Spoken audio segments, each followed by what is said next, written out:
It was Friday night, February 13th, 2021. A date burned into my mind like a scar. I had stayed at the office again, long after everyone else had gone home. That had become my routine ever since Max died. You see, silence was my worst enemy. When I went back to that apartment we had shared together, the silence there was unbearable. It pressed against my skull, squeezed at my heart, and filled every room with a presence heavier than any sound. The emptiness reminded me that I was alone. So I lingered at work. I would pretend that unfinished spreadsheets mattered more than my crumbling sanity. I would stare at documents that froze on my screen, sometimes for hours, too numb to even restart the program. My eyes always drifted back to the framed wedding photo on my desk. Max and I, smiling, young, full of life, holding hands like the world was ours. Now that photograph might as well have been a tombstone. Every time I looked at it, my throat tightened and tears fought to break free. That night, the air felt wrong, too still, too heavy. I tried to shake it off, but then, suddenly, my desk trembled. Just a subtle vibration at first, like someone had knocked into it. I froze, holding my breath. And then, footsteps. Heavy, deliberate footsteps echoing from somewhere down the dark corridor. I told myself it was the janitor, or the night security guard making rounds. But the janitor had clocked out hours earlier. I'd heard him leave. And the guards rarely ever came up to the 25th floor. Still, I tried to rationalize. I forced my eyes back to the screen, but my hands trembled as I reached for the keyboard. The footsteps stopped. The silence that followed was worse than the sound itself. I could hear the faint hum of the office lights, the buzz of the heater, and then nothing. Minutes stretched into an hour. The silence became suffocating again. Finally, I dared glance at the clock. 12:07 a.m. How many nights had I found myself trapped in this same pattern? Too afraid to go home, too exhausted to keep working. I felt a crushing weight of fatigue pressing down on me. My body begged for rest. Against my better judgment, I let my head slump onto the desk. My eyelids closed heavy and slow, and the world fell away. That's when he came to me. Max. He stood there, clear as day, inside my dream. His face calm, his posture steady, his expression almost too peaceful. For months I had begged for this moment, prayed for him to visit me, even in a dream, and now here he was. "Jessica," he said, his voice soft, familiar, almost tender. "Why do you cry every night? I didn't leave you. I'll be back soon, very soon." My chest caved in, grief and disbelief clawing at me. I reached for him. "But Max, I was at your funeral. I saw them bury you." He smiled strangely. Not the warm smile I remembered, but something tilted, wrong. His head bent just slightly to one side, as if mocking me. "No, love, I just left for a short while. We'll see each other again, sooner than you think." The air around me grew icy. A crack like thunder tore through the dream, and then a bang. My eyes snapped open. The office wasn't the same anymore. The lights flickered above me, the temperature plummeted, and my hair whipped across my face though I hadn't moved. A freezing wind clawed through the room. I turned toward my desk and saw frost clinging to the picture frame, spreading across the glass. And then I noticed it. The window. It was shattered wide open. Shards of glass glittered on the carpet, and the February wind howled through the gap like a hungry animal. My stomach dropped. My office was on the 25th floor. No window should have been able to break. Not that high, not that thick. But it was broken, wide open to the night, as though something had forced its way inside. And I swear, in the howl of that winter wind, I heard it. A voice, faint but unmistakable.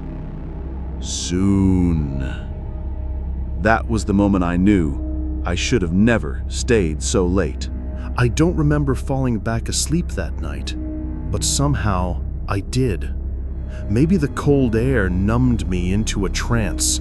Maybe exhaustion finally crushed me.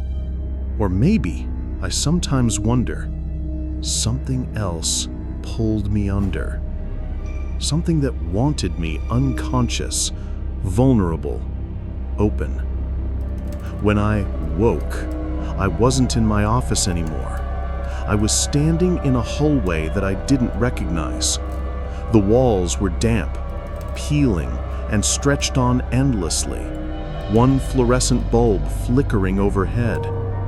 The sound of dripping water echoed somewhere in the distance. And then, he was there. Max.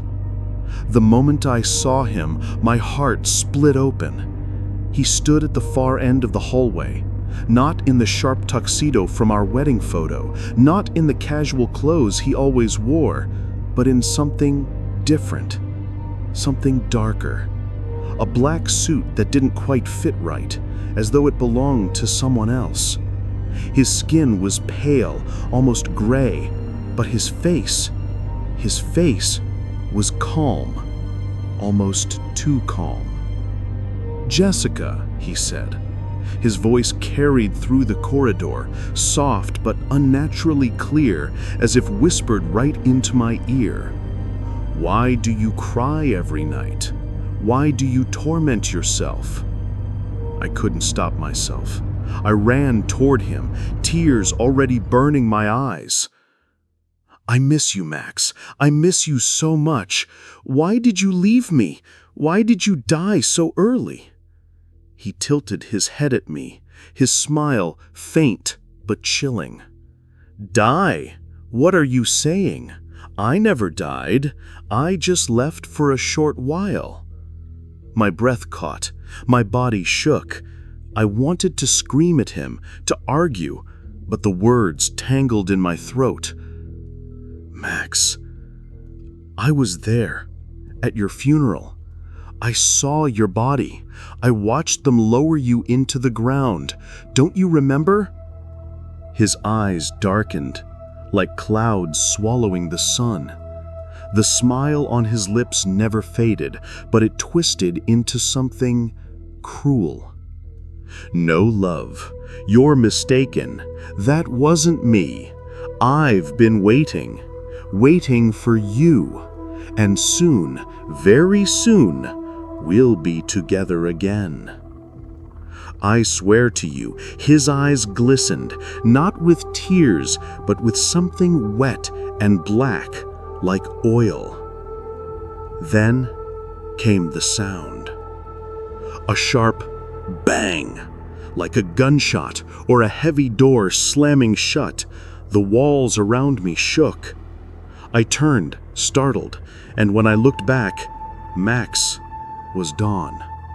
The hallway was empty, stretching forever into nothingness. I woke up with a jolt, gasping for air. Except I wasn't really awake, not fully, because the office had changed again. The frost had spread across my desk, crawling up the legs of the chair like spiderwebs. My hair was loose around my shoulders, though I could swear I'd pinned it back.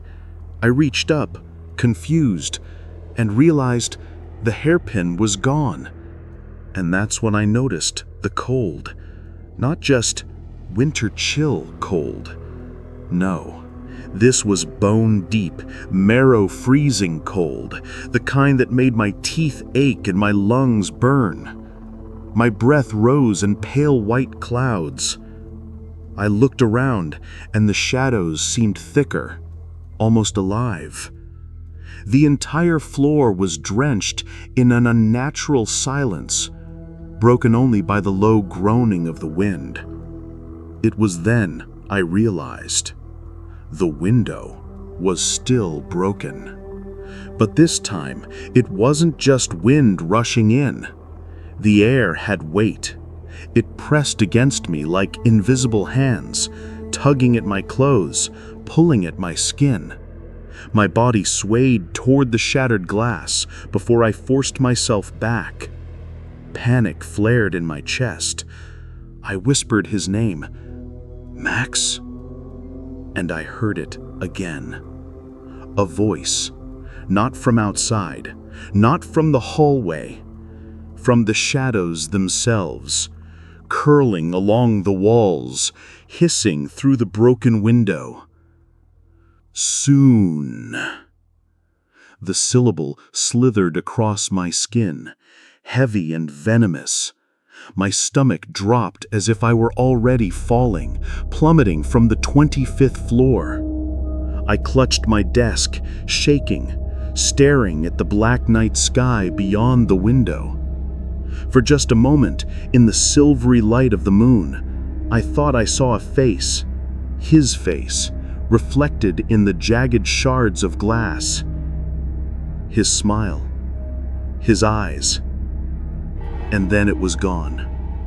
I tried to scream, but the sound never left my throat. I keep asking myself, why didn't I run? Why didn't I grab my bag, call the guard, flee down the stairwell, and never look back? But the truth is, by then, something was already holding me there.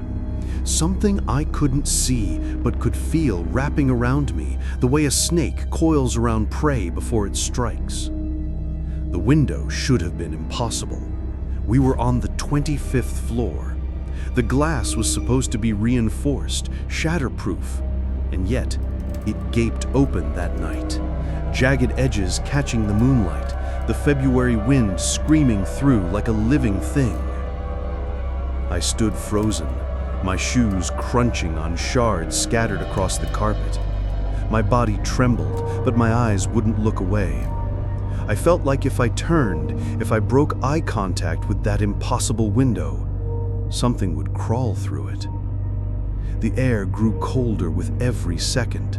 My breath came in clouds, thick and white, as though I were standing outside in the dead of winter instead of inside an office tower. My fingers went numb gripping the desk, and my hair had come loose again, whipping around my face even though I hadn't touched it. That's when I realized it wasn't the wind that had undone it. Something else had. And as the thought struck me, the sound returned. A low, rhythmic thud, heavy footsteps echoing down the hallway, not hurried, not random, measured, deliberate, as if someone knew exactly where they were going. I held my breath, straining to listen. My heart slammed against my ribs. The sound grew closer, step after step after step, until I swore it was just outside the door. "Hello?" My voice cracked as it left me, pitiful and thin. Is anyone there?" Silence. Then a whisper, low, drawn out, hissing through the wind itself. "Jessica." I snapped my head toward the broken window, convinced I had imagined it. The city lights glittered far below, cars moving like insects. The world outside looked so normal, so ordinary. But inside, it was anything but. The floor beneath my feet vibrated. At first, I thought it was just my legs shaking, but no, the carpet itself rippled as though something deep inside the building had shifted. Papers lifted off desks, floating in the icy drafts. The fluorescent lights above flickered and buzzed, drowning me in strobe-like flashes of white and dark. That's when the wind changed. It wasn't blowing in anymore. It was blowing out of the office, out of the broken window, as if something inside the building was exhaling. And that breath, it wanted to take me with it.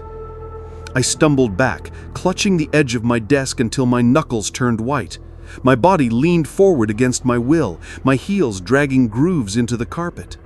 The suction grew stronger, invisible hands pulling me toward the jagged mouth of the shattered glass. And in the midst of the howl, I heard them. Voices. Not just one, many, layers upon layers of whispers rising with the gale. Men, women, children, all murmuring in tones I couldn't understand. A chorus of the dead. But above them all, clear as day, was his voice. Max.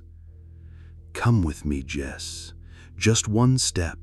Just one more step. My eyes blurred with tears. I shook my head, choking out the words, "You're dead! You're not real!" But even as I said it, my body leaned forward, drawn to the open air like a moth to a flame. The room spun. The pressure in my ears grew unbearable, like I was standing on the edge of a cliff with a storm raging all around me. My heart pounded so hard I thought it would burst. And then, just as my toes touched the broken edge of the window frame, the footsteps came again. Louder this time, faster, racing toward me from the dark hallway. I whirled around desperate, praying it was the guard, praying it was anyone human, but the corridor was empty. Empty, except for the shadows. They stretched unnaturally, pooling like liquid, reaching across the floor toward me. They weren't still. They writhed. They crawled. I screamed, bolting away from the windows, stumbling toward the elevator at the end of the hall. My legs felt like lead, every step an eternity. The whispers followed me, swirling around me, pressing into my ears until I thought my skull would split. When I slammed my hand against the elevator button, I was sobbing.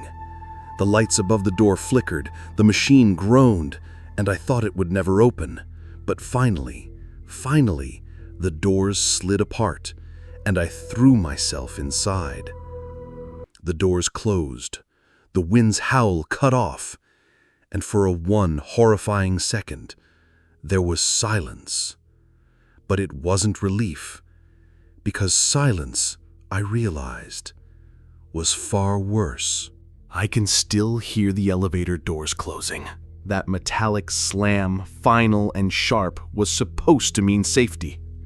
The moment the wind and whispers cut off, I thought I had escaped. For one fragile heartbeat, I let myself believe I was safe. But silence has teeth. Inside the elevator, it was absolute. Not just the absence of sound, but a silence so heavy it pressed against my eardrums, like I had plunged underwater. I leaned back against the wall, chest heaving, sweat freezing on my skin. My hands shook violently, leaving streaks of blood on the control panel where shards of glass had cut my palms. I jabbed at the button for the lobby. The tiny light flickered red. The elevator shuddered, groaned, then began to move. Relief flooded me so hard I almost laughed. I closed my eyes, whispering to myself, "It's over. It's over. Just get out. Just leave." But the elevator didn't move smoothly. It lurched, stopped, then dropped with a violent jolt. My stomach churned. The fluorescent light overhead flickered, humming, then blinked out altogether. The car sank into darkness. That's when the voices returned.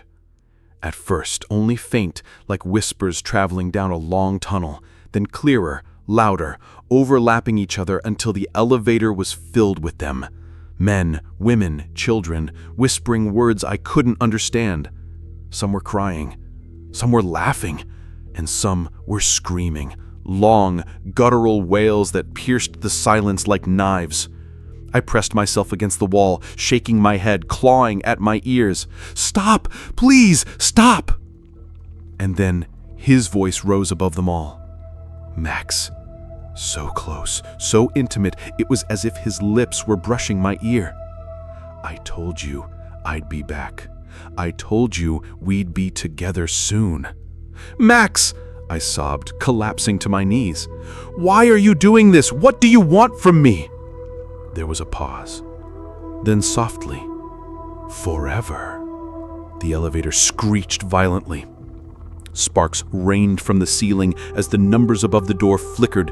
23, 18, 14, then nothing. Just a blank panel glowing faintly red as though mocking me. And then, without warning, the elevator stopped. The doors slid open. I should have seen the lobby. The tiled floor, the receptionist's desk, the glowing lights. That's what I prayed for. But instead, there was only darkness. And then, as my eyes adjusted, I saw it. A wall. A wall of damp, black soil, stretching upward and downward, endless and suffocating. The smell hit me immediately, the stench of rotting earth, wet and cold, filling my lungs until I gagged. "No!" I whispered. My knees buckled. I clawed at the door frame, shaking my head in disbelief. "This isn't real! This isn't real!" But the soil wasn't still. It moved. I swear to you, it pulsed, like something beneath it was breathing. The dirt shifted, bulging outward as if unseen hands were pressing from the other side. The walls of the elevator groaned in response, and for a moment I felt like I was being lowered deeper and deeper, not through a building, but into the earth itself. The voices returned, louder now, clearer. They rose from the soil, slipping between the grains, whispering, crying, calling my name. And then one voice cut through the rest. Max again. But this time it wasn't calm. It wasn't gentle. It was raw, guttural, and hungry. "Come home, Jess." The soil shifted closer. Clumps of dirt spilled into the elevator, landing at my feet. My shoes sank into it, the ground swallowing me inch by inch. I screamed, thrashing, clawing at the control panel, pounding the walls.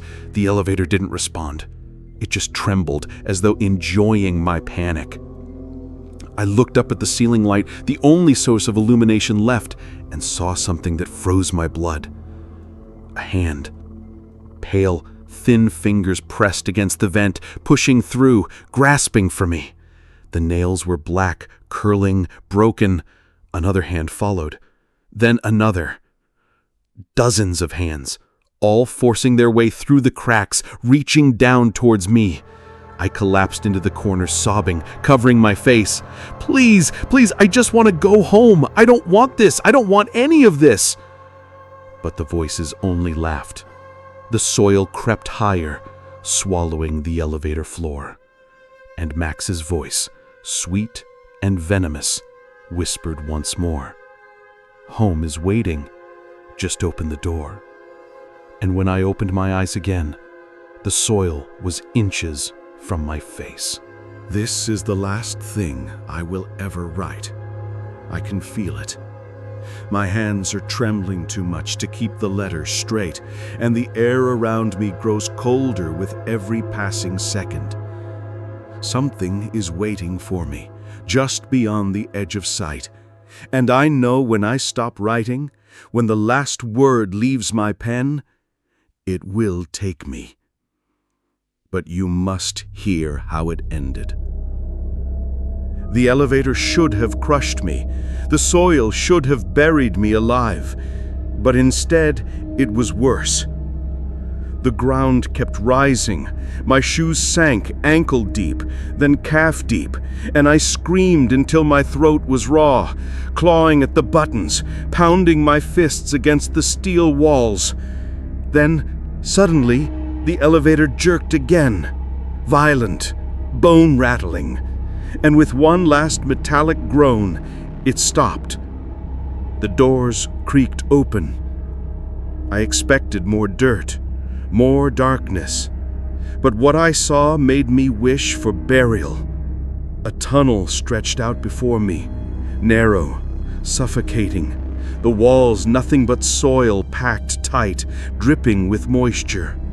The air reeked of decay, mildew, mold, and something else, the sweet, sickly stench of rot. I didn't want to move forward. God knows I didn't. but the whispers behind me grew louder, filling the elevator, pressing against my back until my body lurched into the passage. My feet sank into the mud, cold seeping into my bones with every step. The tunnel sloped downward, and downward, and downward still. I don't know how long I walked. Minutes, hours, time had no meaning. My breaths grew shallow, my chest tight, until I was certain I would collapse. That's when I found it. The coffin.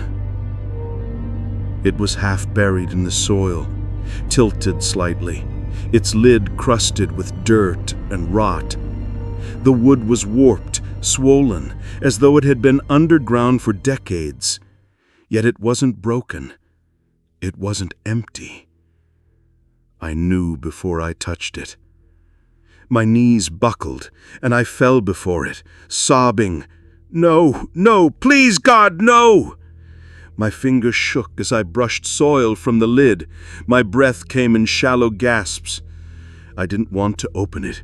Every part of me screamed not to, but my hands moved on their own. I pried the lid loose, dirt raining down over me, my fingernails tearing and bleeding as I clawed. With one last heave, the coffin cracked open, and there he was. Max. His face was pale, waxy, but not decayed. His eyes were open, wide, glistening with a sickly sheen.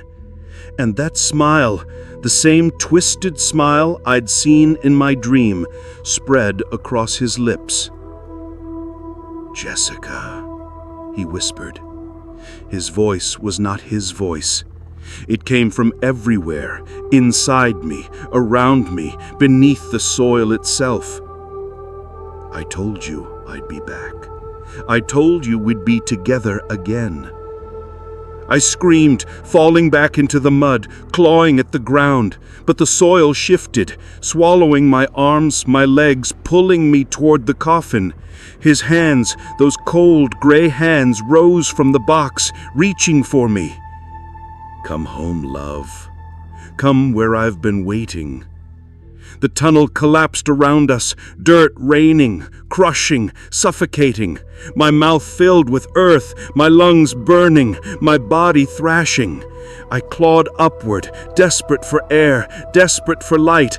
My hands broke through something solid, wood again, another lid, another coffin. Mine. I scraped away the soil, choking, sobbing, until I forced the lid open. And inside there was no light, no sky, no escape. Just darkness, just silence.